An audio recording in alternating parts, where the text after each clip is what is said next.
Olá, meus amigos, sejam bem-vindos a mais um vídeo da série A Incapacidade do Senhor Carlos Ninguém. Antes de mais nada, eu quero invocar a Santíssima Virgem Maria, o Padre Pio de Pietrelcina e o abençoado Dan Scott, para que roguem a Deus a fim de que nenhuma injustiça seja cometida nesta série de vídeos, beleza? A gente vai analisar hoje um videozinho que o senhor Carlos Ninguém fez sobre a teoria dos 4 discursos, que nos é apresentada pelo professor Olavo de Carvalho. Foi este vídeo que me chamou a atenção para os últimos feitos, os feitos mais recentes do senhor Carlos Ninguém. Eu respondi neste vídeo ao senhor Carlos Ninguém e minha resposta foi bem direta, né? Olha, o senhor errou nisso aqui e nisso aqui. E a reação que ele teve à minha resposta foi, assim, uma coisa extremamente inesperada, porque eu respondi apenas os argumentos dados e mostrei onde ele estava errado. Mas a reação dele, assim, foi extremamente pueril. Posso até mostrar depois os prints, eu tirei print dessa resposta, não estava esperando, foi extremamente respeitoso, inclusive, mas as respostas que ele me deu, assim, jogaram por terra todo o respeito que eu imaginava que ele merecia, né? Enfim, vou dar play aqui. Um videozinho onde ele fala sobre uma adaptação do Trivium, né? Um negócio meio, por assim dizer, anacrônico, porque não vou tratar deste tema neste vídeo. O meu tema aqui é a teoria dos 4 discursos. Então vamos falar disso. Talvez eu possa falar desse anacronismo do senhor Carlos Ninguém a respeito do Trivium Quadrivium em um outro vídeo, tá bom? Então vou dar play aqui. São mais ou menos ali os últimos 5, 6 minutos deste vídeo. Vamos lá.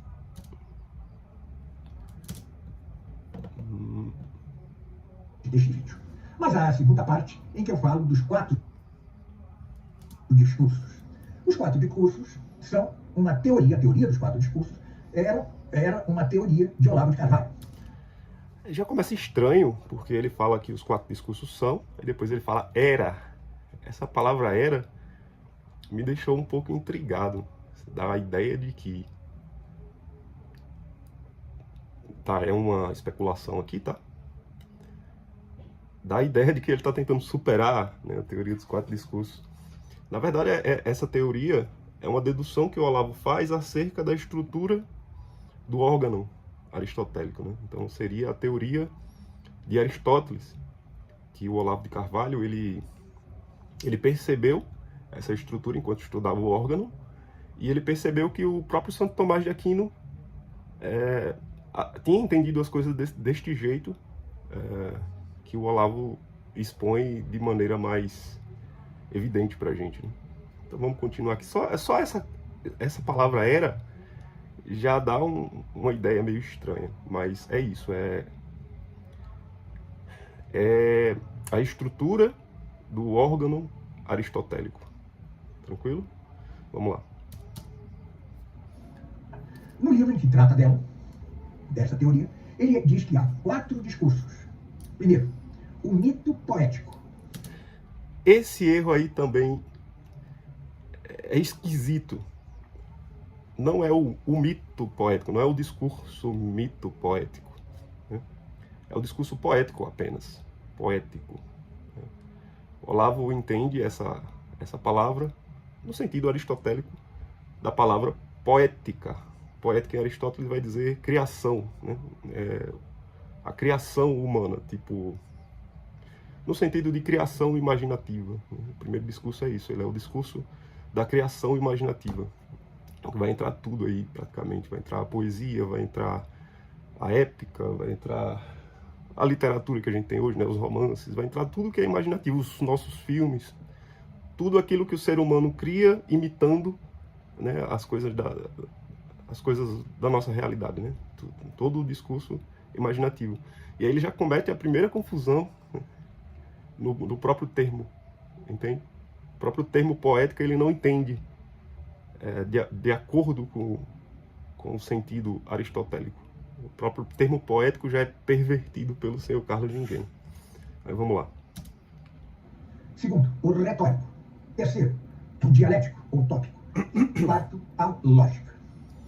Padece gravemente dois defeitos esse sistema de Olavo de Carvalho. Veja, sua preocupação, sejamos justos, não é a preocupação do trível, do sextível, ou do quadrível, ou daquilo que eu digo que o substitui.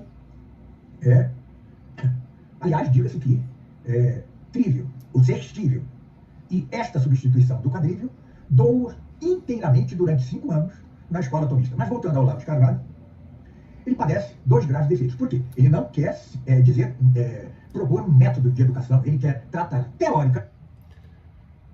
Bom, no livro ele não está propondo um método de educação, mas se você ler com atenção e compreender, né, compreender o que ele está explicando, né, da teoria dos 4 discursos, você vai perceber que essa estrutura que o Olavo expõe para a gente, aristotélica, ela pode gerar uma pedagogia, ela pode gerar um método pedagógico, e o Olavo vai fazer um pouco mais à frente, depois de expor a teoria, ele vai fazer uma análise da história da cultura. É onde o senhor Carlos Ninguém pega o termo mito poético e confunde com o discurso poético, entende? Ele mistura, ele não compreende a própria estrutura de um livretinho, cara, de, sei lá, 50 páginas, 100 páginas no máximo. Ele não entendeu a estrutura do livro, né? Ele confunde a análise da história da cultura, né, onde o Olavo usa o termo mito poético, com a exposição da teoria. Ele confunde as duas coisas e não consegue compreender a estrutura da exposição de um livretinho. Mas vamos lá. O discurso humano, tá? E o divide em 4 partes. A primeira falha é que deveriam ser, antes de mais nada, 5. Tá? Acompanhando a sua mesma classificação: mito poética, retórica, dialética, lógica e ciência. Aí ele repete, né, o mito poético está errado, é o discurso poético, simplesmente poético. O mito poético vai sim enquadrar no discurso poético. O mito poético também é um discurso que é criado com base no universo de possibilidades humanas, né? Então é um discurso imaginativo, entende? Aí ele tenta expandir, né, a teoria. Só que está errado também. Como eu falei, os 4 discursos que o Olavo expõe são os pontos onde o discurso humano ele mais se diferencia, né, cara? São os 4 pontos onde ele se diferencia, que você pode comparar com os 4 pontos cardeais, né? Então existem os 4 pontos cardeais, mas existe ali o noroeste, existe o sudoeste, enfim. O discurso ele vai ter essas mesclas, né? Então existem outros discursos, mas os únicos pontos onde o discurso humano mais vão se diferenciar, onde você vai perceber a maior diferença, são esses 4. Entende? Então, e aí ele vai dar, né? Ele vai dar o 5º discurso, seria o discurso ciência, né? Que é mais outro nonsense. Vou dar adiantar um pouco mais o vídeo aqui. O que é óbvio. Ou seja, o discurso que vai da física de Aristóteles à metafísica. Voltar um pouco. O que é óbvio. A classificação: mito poética, retórica, dialética, lógica e ciência. Ó, o 5º discurso, segundo o senhor Carlos Ninguém, puta que pariu. O 5º discurso é o discurso ciência, só que ciência não é um discurso, ciência é objeto de discurso. Quando a gente fala de discurso, a gente tem que pensar em 2 vias, como eu falei num vídeo anterior que eu postei, né? Uma contribuição da teoria dos 4 discursos. A gente tem que pensar em 2 vias. O discurso a gente pensa pelo lado do emissor e o lado do receptor do discurso. Então a gente pensa em 2 vias. Ciência, a gente expõe, é uma coisa que a gente quer expor e que a gente quer adquirir, né? Então a ciência ela vai ser exposta pelos 4 discursos. Por exemplo, deixa eu pegar aqui. Vai ficar bem claro. Por exemplo, você pega uma ciência, que é a geometria, né? Você pega ali os elementos de Euclides, né? Você pode expor tal qual exposto em Euclides, que é de maneira analítica, né? Você pode expor também de maneira dialética, que é o que o Aristóteles faz quase sempre, né? Raramente ele vai fazer a exposição analítica. Então você pode fazer a exposição dialética também. você pode fazer uma exposição meramente retórica, né? Você pode pegar aquelas verdades que são daquela ciência e fazer uma exposição retórica delas. E você pode pegar, por exemplo, a exposição dos elementos de Euclides e transformar num poema. Você pode transformar num filme. Você pode expor a verdade pelos 4 modos, pô. Então a ciência, ela é um objeto do discurso, ela não é um discurso em si, não faz sentido, não faz um mínimo sentido. É uma puerilidade, assim, absurda do que ele está falando aí, é ridículo, entendeu? Aí vamos continuar. O que é óbvio. Ou seja, não tem obviedade, cara, não faz sentido o que ele está falando. É o discurso que vai da física de Aristóteles à metafísica. Não faz sentido. Não faz sentido. Ele não entendeu o que está sendo dito. Ó, essa teoria dos 4 discursos, você expõe ela em um parágrafo. O Olavo de Carvalho, ele vai dizer assim. Ela é tão simples que você consegue expor por um parágrafo. Ele vai dizer assim, ó, o discurso humano, e aqui já tem a primeira distinção, né? O discurso humano é uma potência única, ou seja, é uma potência única o discurso humano, tem uma unidade, né? O discurso humano é parte de uma unidade, e essa unidade você pode expor de 4 maneiras distintas. O discurso humano é uma potência única que se atualiza, ou seja, vem ao ato, né? Ela sai da potência e passa ao ato de 4 maneiras distintas. Aí, a maneira 1, a maneira poética, maneira 2, retórica, maneira 3, dialética, maneira 4, analítica. Percebe? Então existem 4 modos que a ciência, que está ali numa potência única, vai se atualizar. Então o objetivo do discurso é transmitir uma ciência, né, vendo pelo lado do emissor, e pelo lado do receptor é receber uma ciência, entender aquilo que está sendo falado. Então não faz nenhum sentido dizer que o 5º discurso é o discurso ciência. Nenhum sentido, não faz um mínimo sentido. É assim, um entendimento infantil, de criança, assim, que...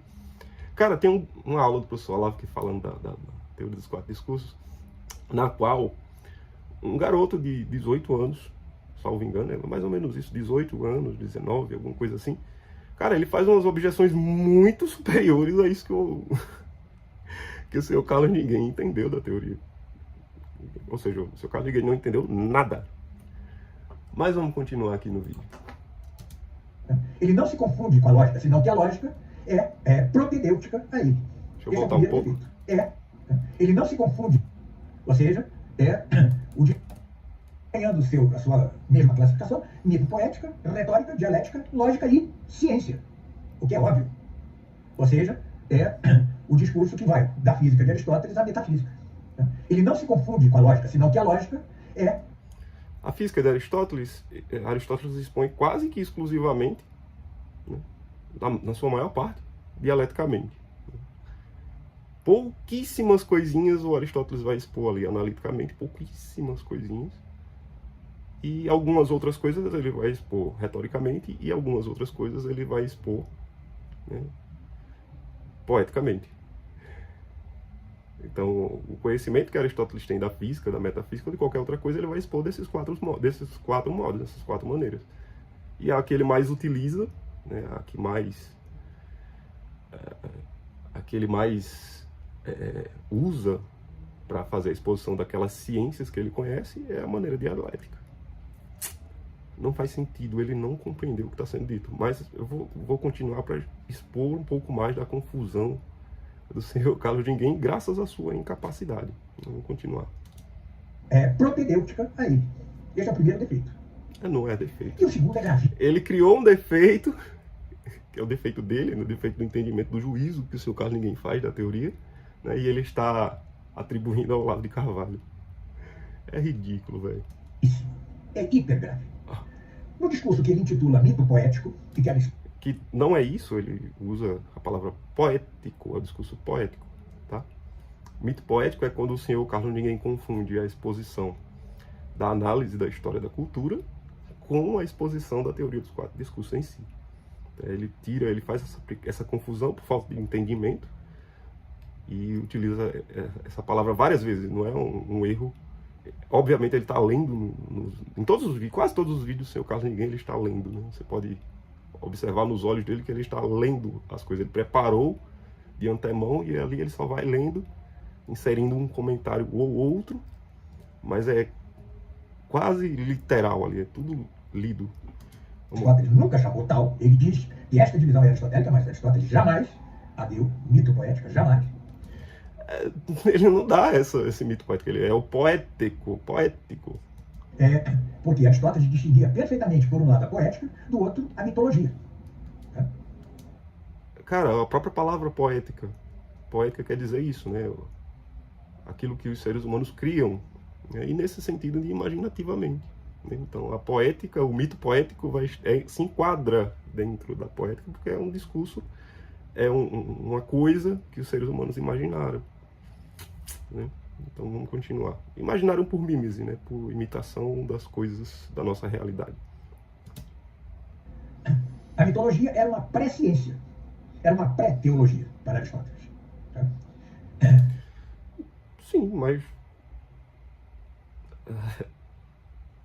pré-ciência, tranquilo. Mas a mitologia passa algumas verdades. Né? A verdade ela vai ser passada dos 4 modos. Não quer dizer que a verdade deixa de ser menos verdade quando transmitida por meio de um poema. Entende? Você consegue, por exemplo, Platão, ele vai transmitir verdades por meio do mito. A verdade ela pode ser exposta perfeitamente, dependendo da qualidade da emissão e da qualidade do receptor daquela mensagem. Ela pode ser exposta perfeitamente por meio de um mito. Então, a teoria dos 4 discursos, ela gera uma gradação, mas uma gradação de credibilidade, não uma gradação de qualidade da verdade. Gradação de credibilidade. Por quê? Porque é mais difícil você expor com acuidade uma verdade poeticamente do que você expor essa verdade de maneira analítica ou de maneira dialética. Percebe? Então, ele inverte aí, ele pega a gradação de credibilidade e transforma numa gradação de qualidade. Né? Então, que absurdo estar expondo uma verdade por meio poético. Né? Ou seja, ele inverte, ele troca a gradação. Ele não entende o que está sendo dito ali. Ele jamais fazia isso. Mas o principal problema do mito poético é que Olavo de Carvalho incluía neste discurso, o mito poético, a religião. Eu estava numa aula sua. Cara, não é problema incluir a religião no poético, não é mito poético, tá? Não é problema. A verdade, ela passa de maneira sem perdas por esses 4 modos. Você fazer uma exposição poética, você não diminui o valor da verdade que você está expondo ali. A dificuldade é só de transmissão, porque é muito mais difícil o receptor da mensagem entendê-la perfeitamente, tal qual o autor quis expor aquela verdade, do que essa verdade ser transmitida analiticamente. Né? Então, não tem perda de qualidade da verdade. Então, a religião ela é passada por esses 4 modos também. Tanto poeticamente, ou seja, por uma construção imaginativa, por um mito, ou por, sei lá, um romance, ou por um filme. Então, a verdade ela vai ser exposta do mesmo jeito. E se o receptor tiver o devido, como é que eu posso dizer? Se ele tiver o devido preparo, ele vai compreender perfeitamente e aquela verdade vai ter a mesma validade, tal qual se fosse exposta por, sei lá, analiticamente. Então não é uma gradação de qualidade da verdade, é uma gradação de credibilidade.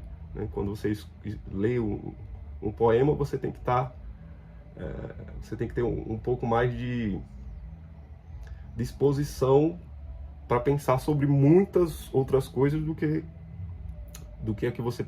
o esforço que você precisa para entender uma coisa analítica. Né? Você tem que estar um pouco mais aberto às possibilidades do que deveria estar numa exposição analítica. No ano 2000, salvo engano, na antiga faculdade da cidade, na Lagoa, no Rio de Janeiro, e ele explicou sua teoria dos 4 discursos nessa aula. Eu lembro-me que lhe perguntei, onde entra a religião? No mito poético? Ele disse...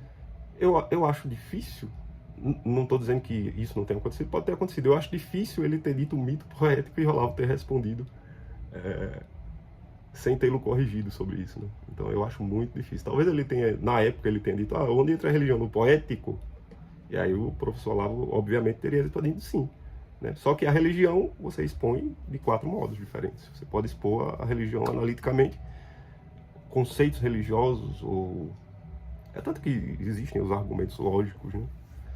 Enfim, você pode expor a religião pelos 4 modos, não tem problema nenhum. Isso não desqualifica em nada a religião, não desqualifica em nada, do mesmo modo que você pode expor uma ciência através dos 4 modos.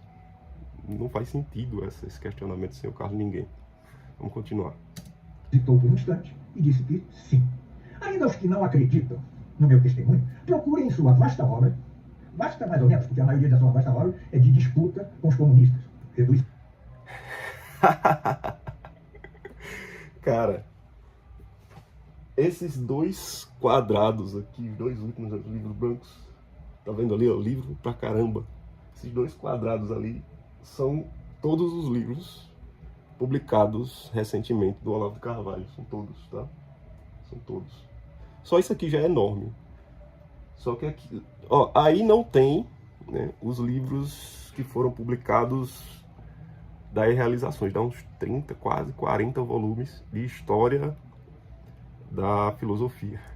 É a história essencial da filosofia. Dá quase 40 volumes. Né? Então, quase dobraria essa quantidade aqui.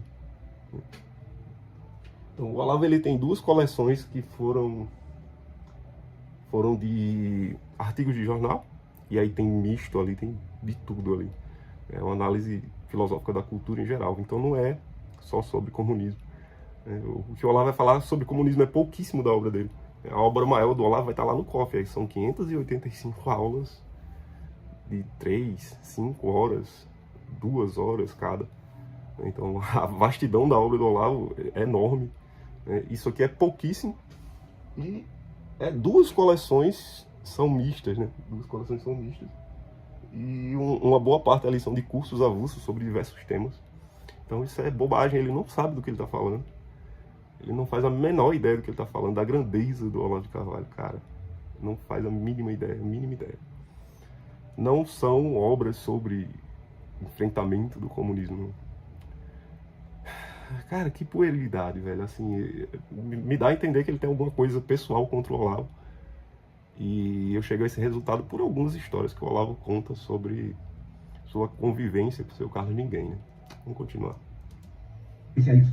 Mas procure-se em sua obra qualquer negativa disto que eu estou dizendo, ou qualquer coisa que negue o que eu estou dizendo. Eu estou negando o que você está dizendo, cara, aqui. Eu não preciso nem procurar na obra, basta ler um parágrafo, um único parágrafo da teoria dos 4 discursos, que é onde está tudo condensado ali. Vamos continuar. Eu já vou dizer como considero essas coisas. Mas incluir a religião no mito poético, que já está errado aristotelicamente, porque a mitologia, como eu disse, é uma pré-ciência, uma pré-teologia. E aí, novamente, ele insiste no mesmo erro, né? Então, não é um erro, não foi um erro acidental, é um erro da essência da ideia que o seu Carlos Ninguém tem sobre os 4 discursos. Né? Achar que o discurso poético é o discurso mito poético, no qual ele confunde ali, ideia da qual ele retira confundindo a estrutura do livro. Né? O discurso se chama discurso poético, no sentido de imaginativo, de criação humana. É um discurso que o ser humano cria imaginativamente. Então não é isso que o senhor Carlos Ninguém está dizendo. Continuemos. E não poética, confundir mito com poética, mitologia com poética é um grave erro, mas muito maior. Grave erro que o senhor Carlos Ninguém comete e atribui ao senhor Olavo de Carvalho. Gravíssimo erro de grau infantil. Acho que nenhuma criança, cara, com 12 anos, se você estudar um pouquinho de cultura, né? Se você tiver um pouquinho de cultura com 12 anos, você não comete esse erro que o seu Carlos Ninguém cometeu aqui. Prova disso é que um garoto de 18 anos levantou objeções muito melhores do que essas que o seu Carlos Ninguém levantou aqui. Vamos lá. É confundir religião, sobretudo a verdadeira, com poética. Qual é? Mais uma vez, não tem erro aí, né? Como eu disse, A religião ela pode ser exposta pelos 4 métodos. E um método não invalida a verdade que é transmitida pelo outro. Então não existe uma gradação de valor, verdade. Existe uma gradação apenas de credibilidade do discurso, né? Significa que o receptor do discurso, quando ele recebe um discurso pela via poética, ele precisa estar mais aberto às possibilidades e fazer uma análise muito mais minuciosa do que quem recebe uma verdade de modo analítico. Só isso. É grau de credibilidade, não grau de valor verdade. Então você falar que uma verdade da religião ser exposta pelo método do discurso poético, você dizer isso não é descredibilizar a religião, nem nenhuma religião, nem a verdadeira. Não é descrédito algum expor nada poeticamente. Significa que o Sr. Carlos Ninguém, ele tem repulsa pela literatura. Ele repudia a literatura, ele acha que a única coisa que importa, eu estou deduzindo daqui, né? A coisa que mais importa é, por exemplo, a teologia, a exposição teológica. Então, se você escreve um poema para falar sobre as verdades da religião, aquele poema ali não vale de nada. Só que não é assim que funciona, né? Não é assim que funciona. Um romance, ele tem um valor. E um valor que pode ser tão grande quanto uma exposição no estilo dos elementos de Euclides. As verdades, elas continuam verdadeiras, não importa por qual discurso elas passem. Então vamos lá. É a diferença.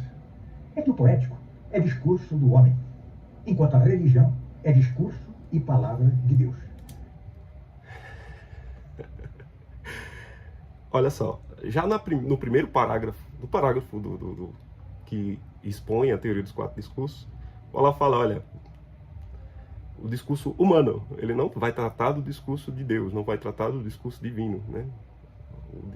O Deus, ele fala utilizando as palavras humanas, ou seja, ele fala usando o discurso humano, e ele fala de outros modos, né? Ele fala por meio de palavras e ele fala por meio de coisas. Então ela fala, olha, eu não vou tratar do discurso divino aqui, só vou tratar do discurso humano. Então essa objeção já cai só na primeira frase, cara, o negócio já cai. Né? Incluir, pois, a escritura no discurso poético é pelo menos próximo ao sacrílego. Que bobagem! Como eu falei, a escritura, ela não é a não ser que você trate ela de modo geral, né? ela vai ter os 4 discursos dentro dela. Né? Deus vai comunicar a verdade ali por meio dos profetas, por meio dos santos, pelos 4 modos. São os únicos 4 modos que a gente consegue aprender lendo um livro. Ou seja, pelo discurso poético, pelo discurso retórico, pelo discurso dialético e pelo discurso analítico. Vai ter os 4 modos de exposição dentro da Bíblia. Né? Não faz sentido essa objeção, a não ser que você troque a gradação de credibilidade por uma gradação de valor, que é o que ele faz. Né? Então, o Sr. Carlos Ninguém dá a entender que ele despreza a literatura, é a coisa menos importante. Ao passo que Santo Tomás de Aquino dedicou muito tempo à poesia. Né? O que vai dar a entender aqui que o Sr. Carlos Ninguém acha que a poesia é só uma perda de tempo, um passatempo, alguma coisa assim. É isso que vai dar a entender, só que não é assim que funciona, pessoal. O discurso poético tem um valor enorme. Né? Existem coisas que você não consegue passar analiticamente. Existem coisas que você só vai conseguir passar poeticamente. É por isso que o Platão, várias vezes na sua obra, vai apelar ao mito. Porque é só o mito que vai ter a potência de tocar no ser humano do modo que deveria. E para fazer isso de maneira analítica, ele precisaria fazer uma construção gigantesca. Não é isso. Os 4 discursos não é isso que o Sr. Carlos Ninguém entendeu. Portanto, repito, há 5 discursos. Não há. Há o discurso poético, ou gramático dela, retórico, dialético, lógico, retórico, poético, ou gramático. Aí no final ele fala o discurso poético. Realmente, o discurso poético, não o mito poético. Gramático dela, retórico, dialético, das artes do belo, ele tem essa expressão, né? Eu acho que ele escreveu umas coisas sobre isso, eu não li ainda. Mas com base nisso aqui, eu já sei que tem um monte de erro nisso aí. Embora eu possa ter acertado algumas coisas, mas já tem um monte de erro só pelo entendimento da palavra poético. O entendimento dele da palavra poético não é um entendimento aristotélico. O discurso poético é isso, é o discurso da imaginação humana, né? O discurso da criação imaginativa do ser humano. Lógico e científico, são simples coisas. E o científico não existe. Não tem como existir o discurso científico. A ciência, ela é o objeto do discurso, né? A gente quer transmitir uma ciência ou a gente quer aprender uma ciência, né? Tem que pensar nas duas vias aí, senhor Carlos. Ninguém é dialética. Né? Dialeticamente, você tem que pensar nas duas vias, não numa só. Esse erro dele, ele é incapaz de dialética. A incapacidade do seu Carlos, ninguém está nisso, né? Ele é incapaz de dialética. E de modo algum a escritura sagrada pode incluir-se no discurso mito-poético. Pode, se inclui, né? Ela usa o discurso poético, né? De várias maneiras, cara, várias maneiras diferentes. Como diz ali o Northrop Frye, né? A Bíblia, ela tem em si todos os nossos estilos literários, ela carrega ali a semente de todos os nossos estilos literários. A Bíblia, ela é o mito fundador, né? O mito não no sentido de mentira, ela é um mito fundador da nossa civilização e ela carrega todas as sementes das criações literárias do Ocidente. Então não diminui nada dizer que a Bíblia tem exposições poéticas ali. Nada diminui o valor das verdades que a Bíblia transmite. Então, uma confusão, assim, infantil, de um grau risível, velho. É risível. O cara mostra nisso a sua incapacidade dialética, né? Que é o mínimo necessário para que a pessoa seja um filósofo. Ele não tem essa capacidade, pessoal. Ele não tem. Esse vídeo me chamou a atenção, assim, eu fiquei, poxa, eu já tinha certas desconfianças acerca da capacidade do senhor Carlos Ninguém, mas esse vídeo sobre uma coisa tão simples, essa teoria tão simples que, cara, é impressionante. Imagine coisas complexas, né? Imagine quando ele fala de Duns Scott, imagine quando ele fala de Mário Ferreira dos Santos, que é uma coisa que ele nunca vai conseguir compreender. Ele tem essa incapacidade dialética e o Mário Ferreira dos Santos é o cara que criou métodos dialéticos. É impressionante, pessoal. Bom, vamos ficar por aqui. Esse vídeo já se estendeu muito. Se você chegou até aqui, eu peço que você, antes de comentar qualquer coisa, veja os primeiros vídeos da série, né? E até o próximo vídeo.